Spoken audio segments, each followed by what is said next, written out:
has always had the strangest friends. I'm not sure why, but in his earlier years, he always attracted what would be considered the weird kids. I've got a ton of stories about this, but there's one that kind of sticks out like a thorn. He was in the 4th grade, and we had just moved due to my husband's reassignment, so George was new to his school. He had always been an outgoing and friendly kid, so my husband and I weren't particularly worried about his ability to make new friends. We were transitioning well as a family, and everything was going well with him at school. I was beyond pleased the first time I met all of George's classmates' parents, as they all seemed like upstanding, honest people. A few months after the move, I got a call from George's school in the middle of the day requesting one of his parents come in to discuss an incident involving him and another student. My husband was at work, so I assumed the responsibility and agreed to meet with the principal after picking up my son. I remember feeling a mixture of anger and confusion. Anger, obviously. I mean, my son had probably been in a fight, which I'd need to punish him for should I find out he was the antagonizer. But confusion as well. Physical altercations were very uncharacteristic of George, which made this more concerning to me. As I was walking him to the principal's office, he refused to answer any of my questions about the situation, which was also very unlike him. Usually, he was extremely talkative and what you'd call an oversharer, so his silence was somewhat unsettling.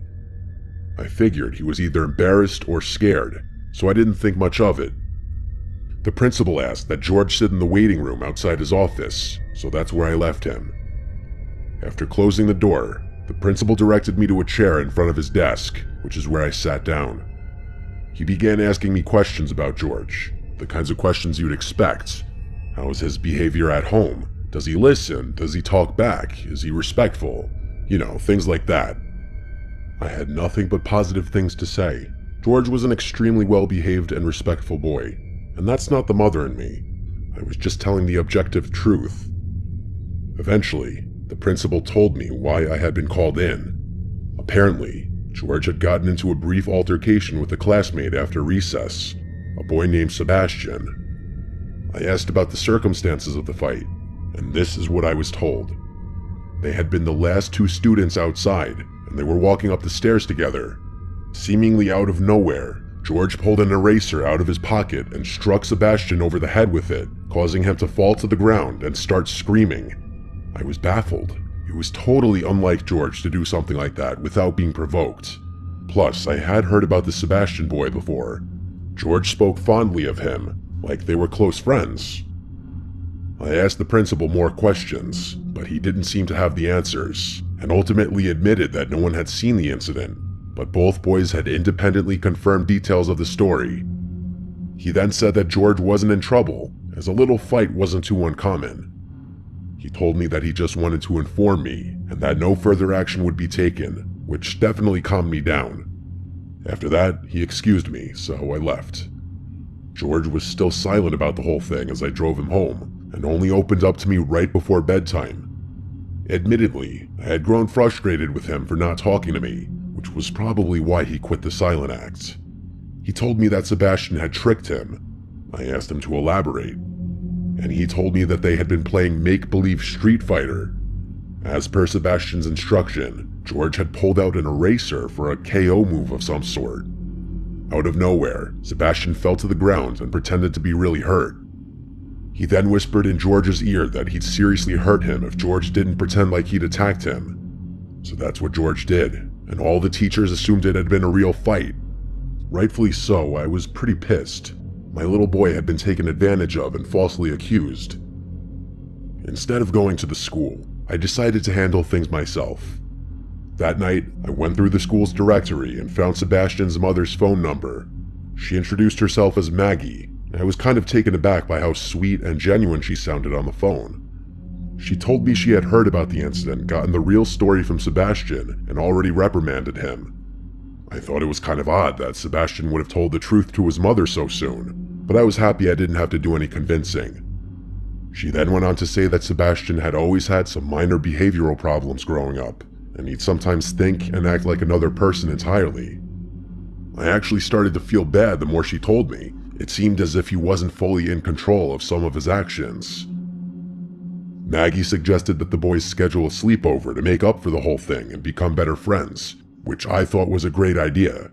She offered to host, and I was appreciative of that. That weekend, I drove over to her house with George, who had returned to his bubbly, talkative self.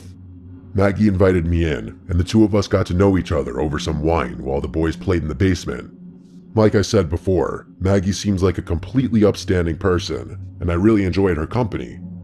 I ended up staying for a few hours, and the time flew by. Eventually, I just had to ask about Sebastian's behavior, as it had been bugging me for a while. Her entire demeanor changed, and she lowered her voice a bit.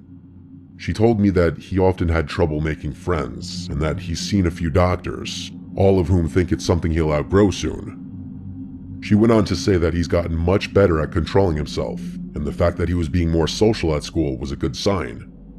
I didn't inquire much more than that. I just wanted to make sure my son would be safe for the night.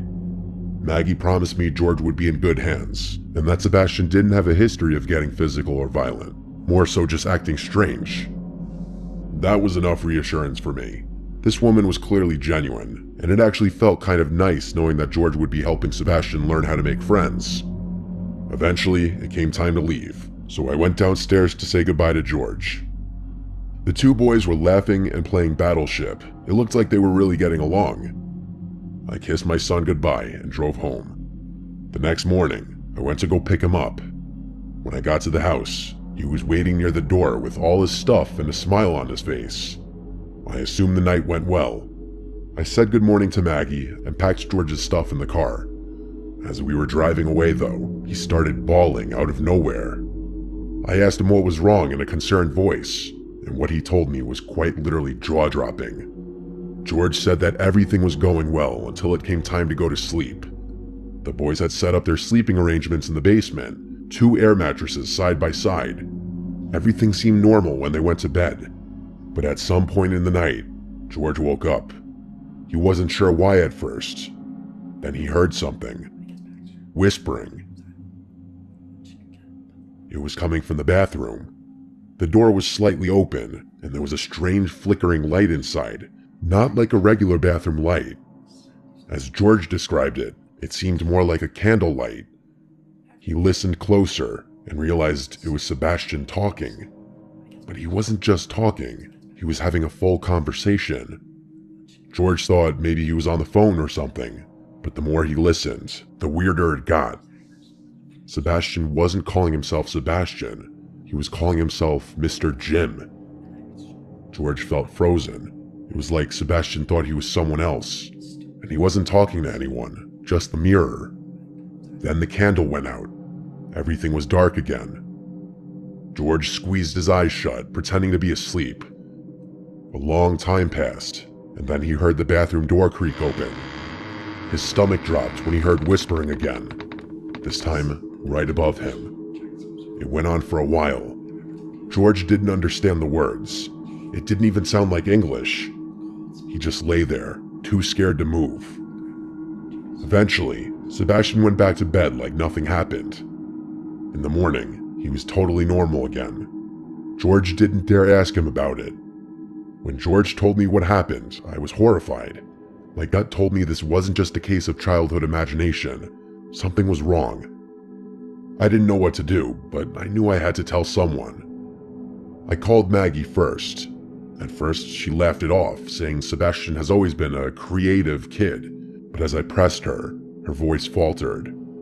Eventually, she admitted that his so-called behavioral problems were more serious than she let on. One psychiatrist had even suggested he was showing signs of multiple personality disorder. They had already moved twice before, she told me in a hushed tone, because Sebastian had been kicked out of school. I was stunned. Furious even. Why the hell hadn't she told me this before? Why would she put my son in danger like that? Then she did something unexpected. She begged me not to notify the school. I didn't know what to say. Part of me wanted to respect her wishes, but another part of me knew that something was very wrong. I blurted out, "Okay," and hung up the phone before she could respond. I told myself I'd make my decision by the end of the week, but I never got the chance. That Monday, Sebastian full-on attacked another student at recess. It was serious enough that the school sent out a statement to all the parents, though they kept the details vague. By the end of the day, I found out that he had been expelled. I tried calling Maggie, but her phone had seemingly been disconnected. The situation was incredibly unsettling. Just days ago we had spoken, and now, suddenly, she was unreachable. I didn't even know what I wanted to say to her, just that I wanted to say something. There were no other numbers or emails in the school directory, just that one number that was now disconnected. A few days later, the curiosity got too overwhelming, so I bit the bullet and drove to her house. When I arrived, it was completely vacated. No moving trucks, no sign of a rushed departure, just gone. It didn't make sense. How could they have left so quickly? I tried looking them up, searching for any trace of them online. I found nothing. No forwarding address, no mention of them anywhere. It was like they had never existed at all. That was a long time ago, and George wasn't too badly affected by it. In all honesty, I think he's mostly forgotten about it. I haven't, though. I often think about what could have happened to my son that night in that basement, or what kind of things that kid Sebastian has been doing since. Sleepwalking when he was about 8 or 9. I had heard of kids going through phases like that, so I wasn't too concerned at first. It was just one of those things. A little unsettling, sure, but nothing I thought much about. I'm a pretty light sleeper, so none of my kids have ever been able to sneak around the house at night without me knowing. That's actually how I first figured out about my son's habit. Most nights, I'd wake up and find him standing in the hallway outside my bedroom, rocking slightly on his heels, shifting his weight from foot to foot. His eyes would be open, but they weren't seeing anything. That was the one part that always got me. For any of you who have lived with a sleepwalker, you know exactly what I'm talking about. His gaze would pass right through me, empty and distant, like he was looking past me into something I couldn't see. It was always extremely strange, and I never fully acclimated to finding him like that. Sometimes he'd mumble something under his breath, words too soft and slurred to understand. Other times, he wouldn't make a sound, just standing there, breathing in that slow, steady way that somehow made it even worse. I'd gently guide him to bed, whispering his name, telling him everything was fine. He never seemed to remember any of it in the morning. Things escalated a few months after I made the realization that he was a sleepwalker. One night, I woke up to a rhythmic tapping sound. It sounded like water droplets repeatedly dripping onto a window pane, only it wasn't raining outside. It was soft, barely loud enough to wake me. At first, I thought it was part of a dream, some far-off noise that my half-asleep brain had misinterpreted. But as I lay there, the sound continued, steady and deliberate. It wasn't sporadic like rainfall would be. It occurred at regular intervals, and always at the same volume. I kept listening, trying to figure out what it could be. It wasn't the house settling, and it wasn't the wind outside. It was too precise. Once I realized the tapping wasn't going to stop, I begrudgingly accepted that I'd have to deal with it. I sat up and looked towards the door, which is where the sound was coming from. My husband was fast asleep, and I didn't want to disturb him. I should mention that I wasn't scared, just curious. Otherwise, I probably would have woken him up. Anyway, I got out of bed to investigate. When I stepped into the hallway, I saw him. My son facing the wall, his forehead lightly knocking against it in slow, measured taps. His fingertips gently grazed the wall in rhythm with his forehead taps, as if he was trying to walk through it. I remember calling his name, my voice barely above a whisper. He didn't react, just kept pressing his head forward, knocking it in that eerie rhythmic way, like he was testing something, like he was trying to push through. I stepped closer, but right before I was about to intervene, I hesitated. Something about the way he was moving genuinely sent a chill right through me. I gently reached out and placed my hand on his shoulder, shaking him just enough to pull him out of whatever trance he was in. He blinked, took a step back, and then, as if nothing had happened, let me lead him back to bed. He never mentioned it in the morning. It happened a few more times, but it was pretty infrequent if I'm being honest. I figured it was just another strange habit of sleepwalkers. Maybe some kind of subconscious response to the wall being there. Some internal sense of space that his dreaming mind hadn't accounted for. And eventually, he outgrew it. The sleepwalking stopped, and the strange, vacant staring in the hallway became a weird little memory that I mostly forgot about. That is, until my younger son started doing the same thing years later. The sleepwalking, I mean. At first, I brushed it off. Kids go through phases. Some behaviors repeat themselves. It was just so uncanny that both of them started sleepwalking around the same age. Again though, nothing too unusual. Genetics are a fascinating thing. But eventually, I started noticing the little details. The things that gave me a growing sense of concern. It wasn't just that he sleepwalked. It was how he sleepwalked. He stood in the hallway, shifting from foot to foot, his eyes open but unfocused. He moved the same way as my older son had, with that slow, eerie rhythm. Like his movements weren't completely random. It was unsettling. It felt like I was living the memory of watching my older son do the same thing years earlier. But it got worse than that. One night, I woke up to that tapping noise again. I already knew what I'd see before I stepped into the hallway, and I was right. There he was, forehead pressed to the exact same spot, knocking against the wall like he was trying to step into something that wasn't there. It was the exact same behavior my older son had exhibited all those years ago, from the forehead taps all the way down to the way his fingers brushed against the wall. I called his name. Nothing. I touched his shoulder. Nothing. He just kept knocking, his small body swaying slightly, lost in some deep, unreachable place. And that's when it hit me. He had never seen his older brother sleepwalk. At least not that I know of. His brother hadn't done this in years. There was no reason for him to exhibit the same exact behavior. Not just the wandering, but the standing, the tapping, the eerie, misplaced urgency of it. I don't know why, but that thought made me feel sick. After some badgering, I eventually snapped him out of his trance. I guided him back to bed and tucked him in like I had done so many times before, trying to tell myself that it was just one of those things.